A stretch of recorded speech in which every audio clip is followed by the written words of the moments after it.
Thanks, Matt. Appreciate that there, buddy. No pressure at all on that one. If you are new to Vision Church, or if I haven't met you yet, like Matt said, my name is John Evans, and I am not a preacher. I just want to get that out there right now, okay? I love the Lord. I certainly love Vision Church, and I love serving you guys. I really do. But I have been on stage a few times to do announcements, but he's right. I've never done a message. This may be my last one. I don't know. We'll talk to him afterward and find out. And it is interesting how I got here, how I got to be on this stage at this time, because I guess it was about 2 years ago, actually about 2.5 years ago. It was early spring. We were having a planning meeting. We like to plan ahead and get things ahead. And Matt was talking about summer because he was thinking about time off, this guy. But he was thinking about summer, and he came to me. He said, John, what do you think about preaching one Sunday this summer? I said, I don't think much about it at all, Matt. That's your thing, brother. That ain't me. I'm not a preacher. And if you know Matt, it's funny how he does. He was like, oh, man, no worries. Just pray about it. Now, I've known Matt the better part, going on 20 years now. So when Matt says pray about it, I generally want to give him a little karate chop right to the throat, man. I don't want to hurt him. I don't want to hurt him bad. Just wake him up a little bit. Because I understand if Matt says, hey, how about pray about it? That means he's already prayed about it. And that means he's got an inclination of what's going to happen, all right? And I didn't want to hear it. So I told Matt, I said, you know what? I'll pray about it. I didn't tell him when. I planned on waiting until about the second coming. Somewhere in that range. And, as the year went on, there was a couple times where, I felt like the Spirit was maybe wanting me to pray about it. And I was like, nah, that's gas. That can't be. That is not me. That cannot be. So a year goes by, and we're in this spring, right? And we go, and my schedule had changed, so I'm not able to make a lot of these planning meetings, but I was off one Tuesday. I was like, man, I want to catch the planning meeting. I love going because they're super creative, and it's a lot of fun. So I go in there, and what do you think Matt's talking about? He's talking about the summer again. This guy in time off, man, I'm telling you. But he didn't say anything to me. He was actually very excited about some of the people that were already lined up. I mean, we had Walker Reed, we had Pastor Mitch, he had just a couple more. He was really excited about it. But the whole time, man, he's talking about it. I'm feeling it. And I knew at this point, I was like, I at least got to pray about this. So I didn't say anything during the meeting. I went home. I started walking down the trail by my house. I love going out there. I love hanging out by my trail. And I come to God on the offense. You know what I mean? God, I ain't supposed to be preaching now. Nothing crazy like that. You know me. You know my past. You know where I come from. Hey, I got no business being on that stage. It's like I heard it clear as all get out. God said, you're right, you ain't a preacher. I said, good, we're on the same page. He said, you're not a preacher. He said, son, you're my witness. You're my witness.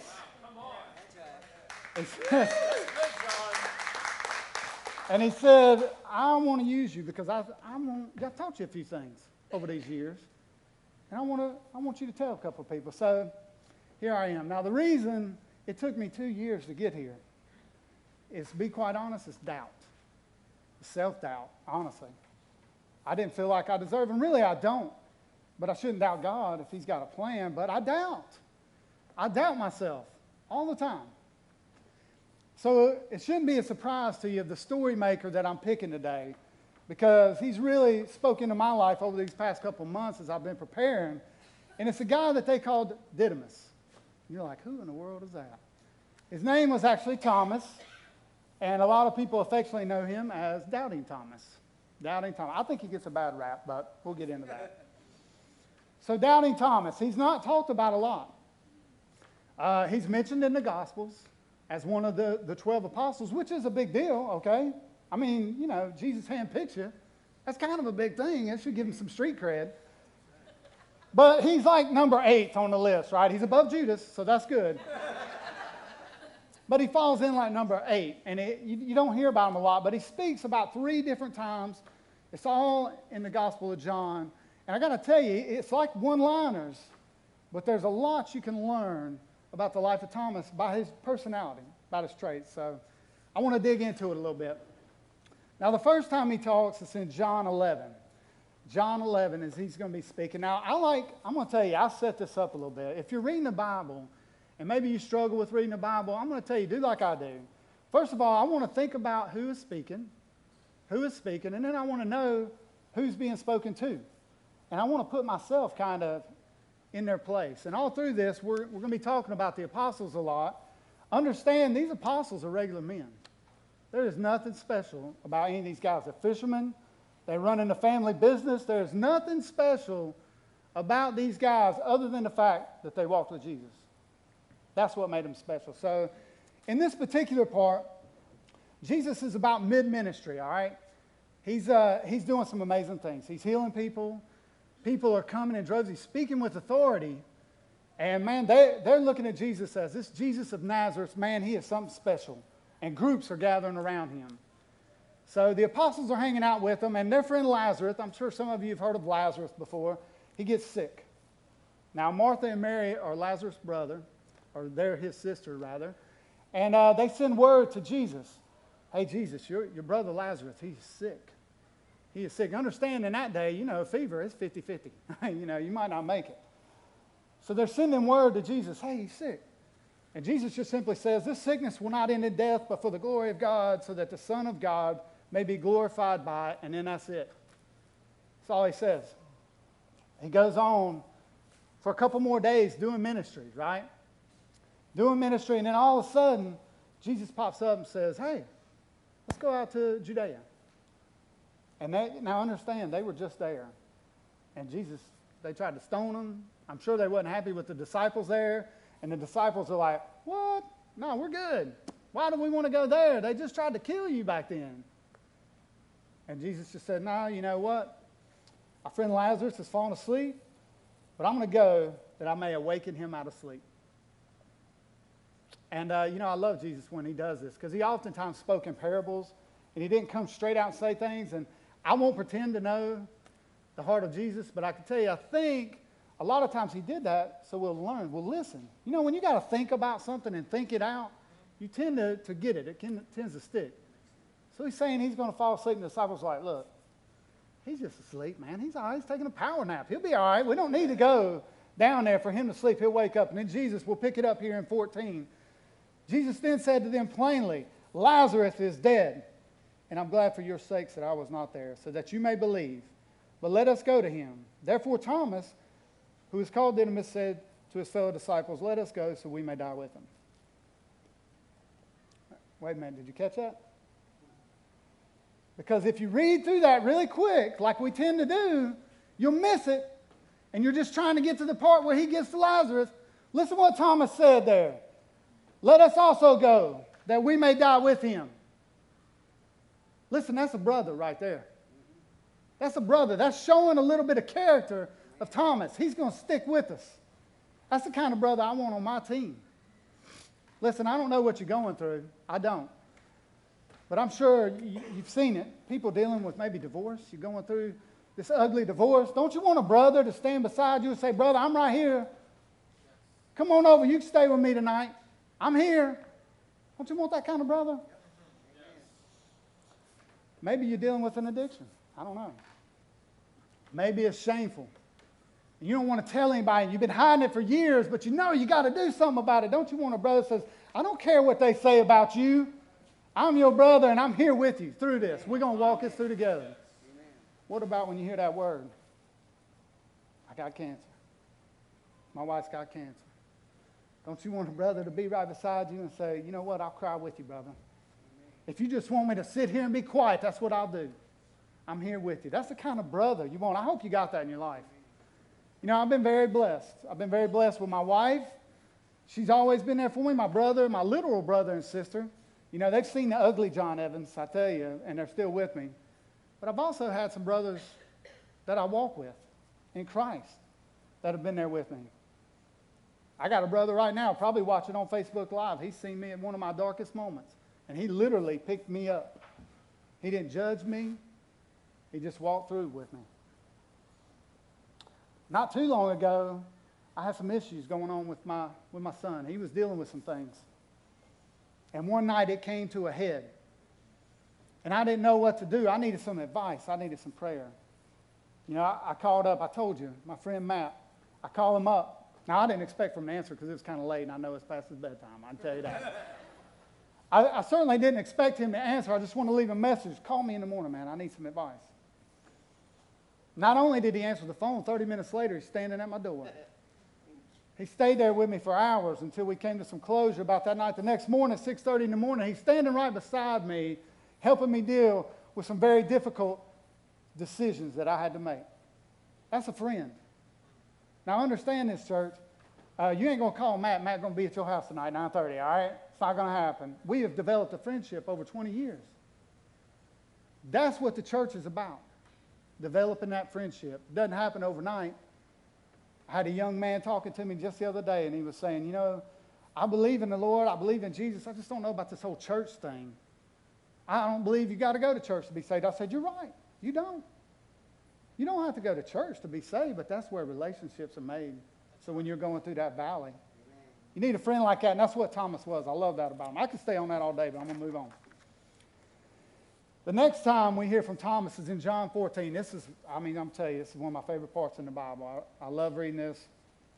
But in John 14, I'm going to set the table for you here. We're at the Last Supper. We're at the Last Supper. Now, understand, Jesus of Nazareth has moved from just a great guy to Jesus the Messiah at this point. They're pretty convinced he is the Messiah. And understand, in their mind, in the apostles' mind, they're thinking, he's coming to rule. He's coming to take us out of this tyranny, and he's coming to set up shop on earth, and he's going to rule, and we're part of this. We're part of this. So they're pumped, right? But Jesus is telling them otherwise. He's saying, I got to go. I got to go somewhere right now. And they don't quite understand. Jesus 14, pick up in verse 1. Do not let your heart be troubled. Believe in God. This is Jesus speaking. Believe also in me.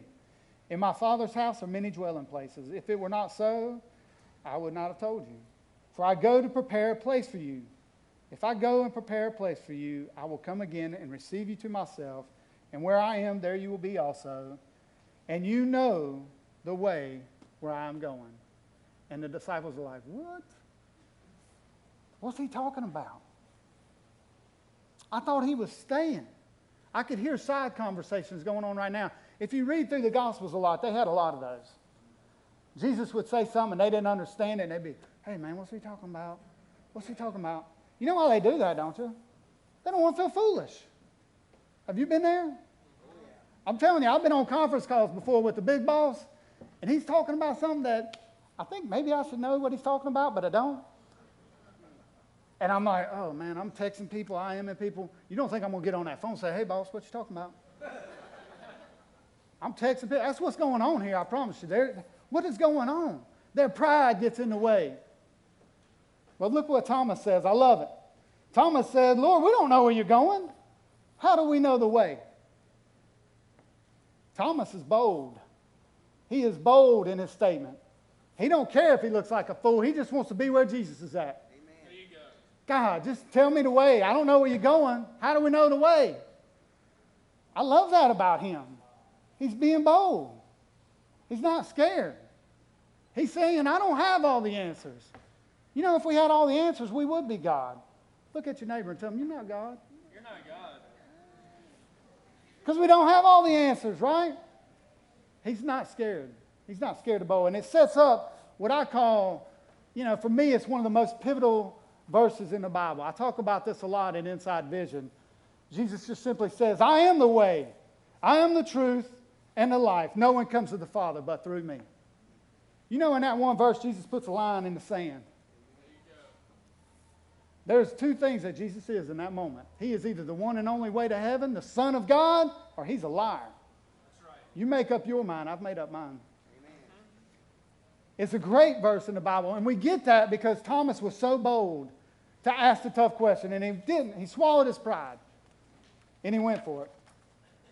Now, the last time we're going to talk about him, unfortunately, this is where he gets all his nickname here. Over in John 20, Doubting Thomas, here we go. Thomas, now here, understand, at this point, Jesus has already been to the cross. He has been to the cross. He died. They laid him in the tomb. 3 days later, praise the Lord, hallelujah, the tomb is empty. It is empty, and a couple people have seen him up to this point. Mary's seen him. He was inside with all the apostles except for Thomas. Thomas, for whatever reason, wasn't in during one of the meetings they had, and Jesus revealed himself to the apostles, and for whatever reason, he wasn't there. And then we pick up in verse 24. But Thomas, one of the 12, called Didymus, was not with them when Jesus came. So the other disciples were saying to him, "We have seen the Lord." Oh, Thomas. But Thomas said to them, "Unless I see his hands, the imprint of the nails, and put my finger into the place of the nails, and put my hand in his side, I will not believe." Lord, Lord, Thomas, here we go. How you going to doubt that, Thomas? You done seen this man heal all these people. You done seen him raise Lazarus from the dead. He's speaking with authority. Matter of fact, he told you this was going to happen, and you're still not going to believe. Let's hold up.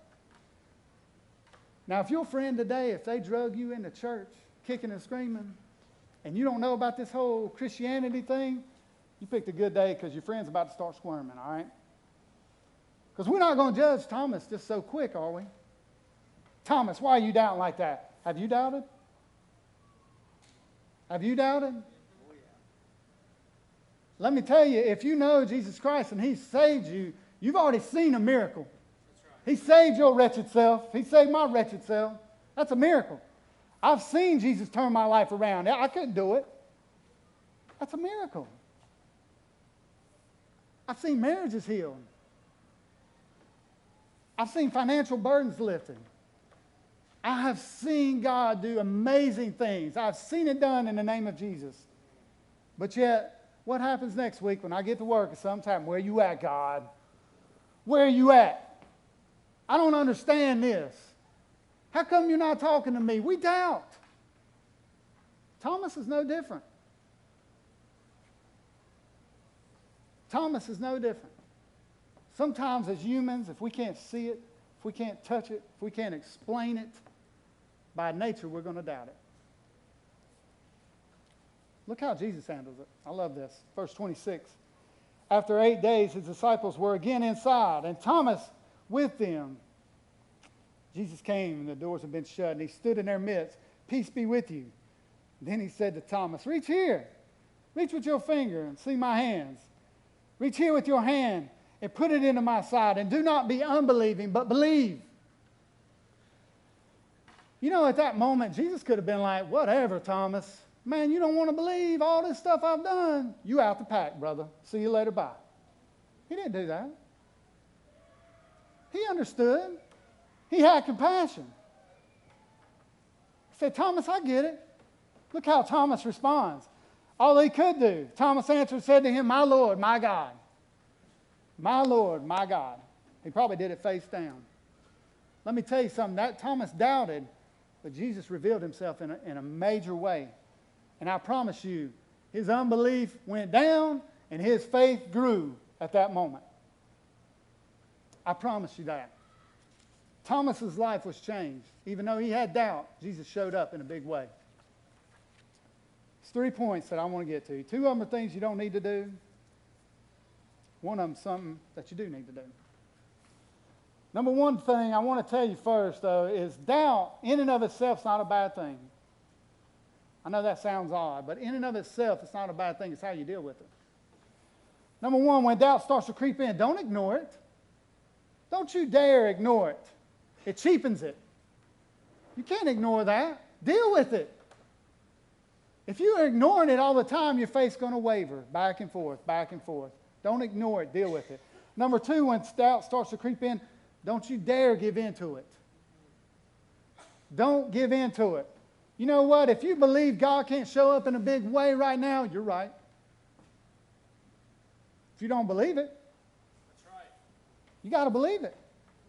It's not always easy, but you got to believe it. Do not give in to it. As a matter of fact, number 3, when doubt starts to creep in, you got to ask God for help. I love this story in Mark 9. I love this. This paints a perfect picture of that. Perfect picture of that. The man at wit's end, his son. His son is basically what we think of these days. He's having seizures. The Spirit is on him. He is having seizures. He's dealing with it. The father is at his wit's end. He'll do anything. He's desperate. And he hears about Jesus coming to town. And he knows he's been healing people. So he brings his son. We'll pick it up right there in verse 22. The Spirit, this is the Father speaking. The Spirit has often thrown him into the fire and water to kill him. But if you can do anything, remember that. If you can do anything, take pity on us. Please help us. I love how Jesus responds here because it lets me know Jesus has got a great sense of humor. Look how he responds. If you can. If you can. I could just imagine him kind of looking around. If you can. Have you not been seeing what's happening here? People are being healed all around. If you can. Everything is possible for the one who believes. Look how the father responds. Right away, the boy's father cried out, I do believe. Help me overcome my unbelief. That's a powerful prayer. I do believe, Lord. You just got to help me with this unbelief. I'm struggling. I know you're there. I know you can do all things. You just got to help me with my unbelief. I can tell you, after this, the son gets saved, Jesus saves the son there, heals him. I guarantee you that father's faith grew mountains that day. His unbelief went down, his faith went up. Doubt in and of itself is not a bad thing. You just got to know how to deal with it. I'm going to tell you two stories, and I'm going to get out of here. Two stories about how doubt has changed me in my life. The first one, I'll tell you, I was in a dark place in my life. I was in a really dark place. I didn't know God. I didn't know anything. I was in a very dark spot. And in a miraculous moment, I won't tell you all about this. Catch me one day. I'd love to tell you about it. But there was a moment when I knew that God himself was real.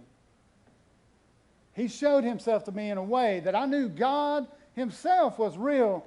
But the next question I asked was the most important question I've ever asked.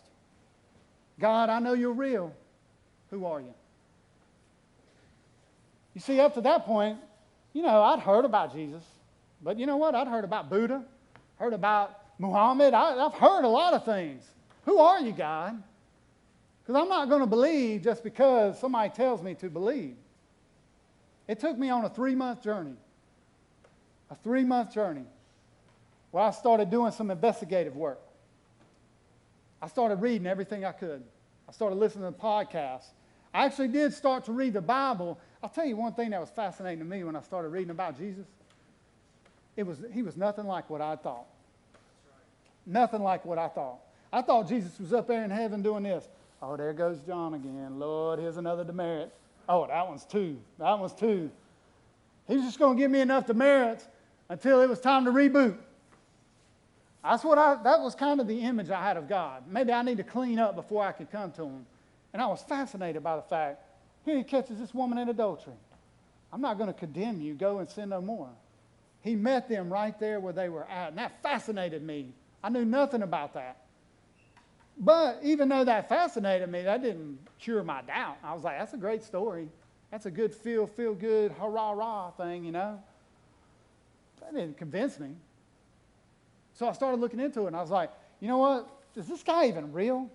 Was he even real? So I did my homework. I started, listening to these historians, people that didn't even believe that Jesus is the Christ, but they're not denying the fact that he was real, that he walked the earth. He was here. There's several writings that talk about Jesus. He was here. He did walk the earth. Okay, that's not going to make me believe. What about all these miracles? Sound like some David Copperfield stuff to me. I don't know. I didn't know. So I did my homework. When you look at it and you see the fact that all the writings, all the Gospels were wrote in the generation of Jesus, don't you think the Pharisees would have had something to say? They didn't want they didn't want his ministry to move forward. If he really didn't bring Lazarus from the dead, don't you think the Pharisees would be screaming from the mountaintops? That didn't happen. I was there. That didn't happen. Okay. Sounds like these miracles were true. I still had doubt. Finally, and the oddest thing that you could ever believe is what really brought me to faith in Christ was actually the apostles.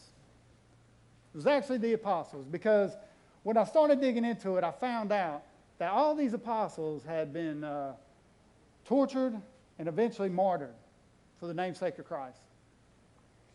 And you know what? All they had to do was say he didn't come back from the dead. That's it. Peter was hung on a cross upside down. You know how painful the death on a cross would be? Not to mention, he said, I'm not even worthy to be hung like Jesus put me upside down. All of them were tortured. The only one that didn't, for that we know of, that didn't get killed was the Apostle John. They tried to boil him alive. They tried to kill him. He just made it through it. Don't you think if it wasn't true, if they didn't see Jesus from the dead, if it was me and I stuck my little toe in that bullet, nope, I'd be singing like a canary. They didn't. They were tortured and killed. That sealed the deal for me. They was talking about the different psychologists. All these different psychologists that they interviewed, and they all agreed. They said, look, many people have died for something that they believe, a cause that they believe in. But there is no proof ever that somebody to die for something they know to be a lie. That's right. All of them did. That sealed the deal for me. Now understand this. It's because of my doubt, it solidified my faith. My doubt helped to solidify my faith. Listen, there's nothing you could tell me that's going to change my mind. We could go right now and go watch the Da Vinci Code. I'm not going to change my mind. I know where Jesus is at.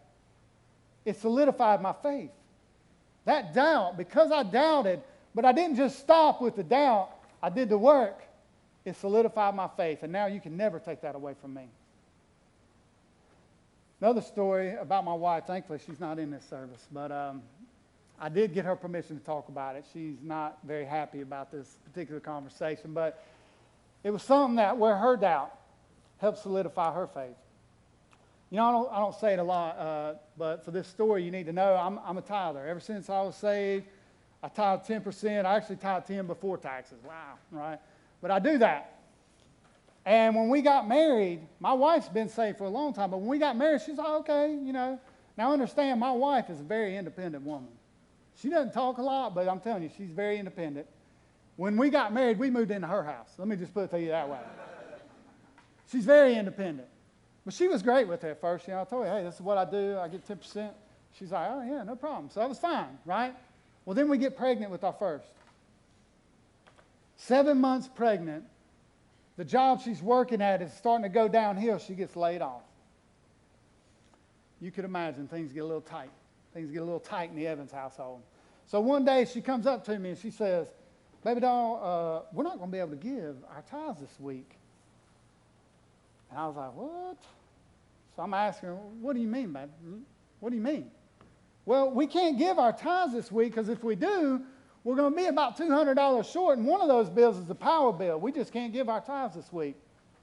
Now, you understand this. I am not a big power man. I'm not. I very rarely put my foot down in the house, but in this particular case, I had to put my foot down.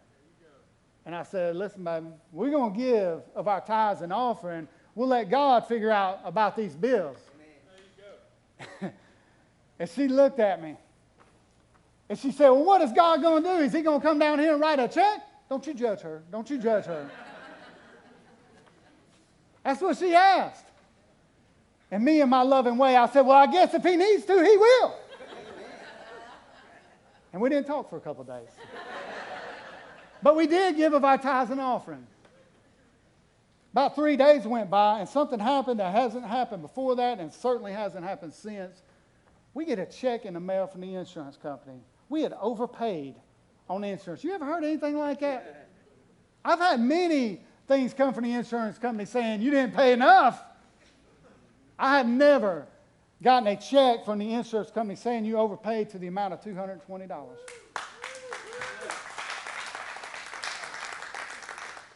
So me, in my loving way, held out that check, said, I guess he had to come down and write us a little check.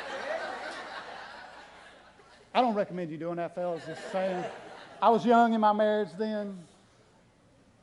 That solidified her faith. She got to see God move in a major way that she had never seen before. It solidified her faith. To this day, I get paid like once a month now. When we get paid, I don't even think about it. It's direct deposit. She's like, baby doll, it's time. We got to give of our tithes and offering. And trust me, it's been tight since then. It don't matter to her now. She's going to give. It solidified her faith.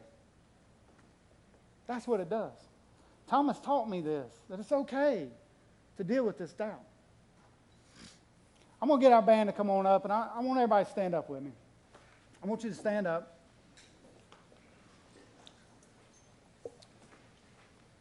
Listen, I told you guys that I don't know why God had me come up here today. I don't. The only thing I could imagine is somebody in here needed to hear it. I don't know what you're going through.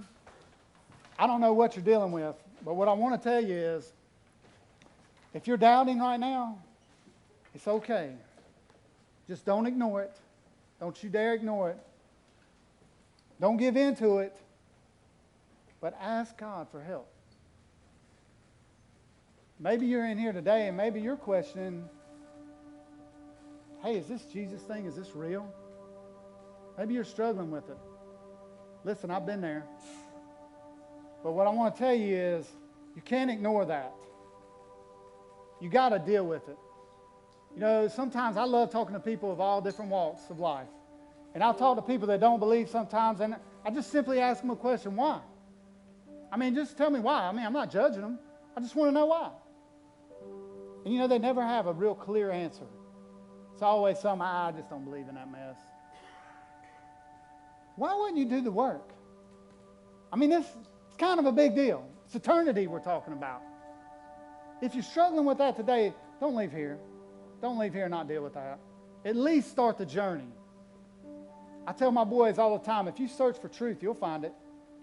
You got to look for it. You got to be willing to put yourself aside, the pride aside. You got to deal with it. We're getting ready to sing a song. It's one of my favorite. I'm telling you. I love this song. As we sing it, I want you to hear the words. I mean, it's amazing love. How could you, my King, die for me? My King. My King. Why in the world would you die for me? If you need somebody to pray with you, I'm telling you, just step over here, our caravan. Regular people over here that know how to walk with Jesus. They'll walk with you. If you want to come down here and take a knee, please do. Don't let fear and foolish pride stop you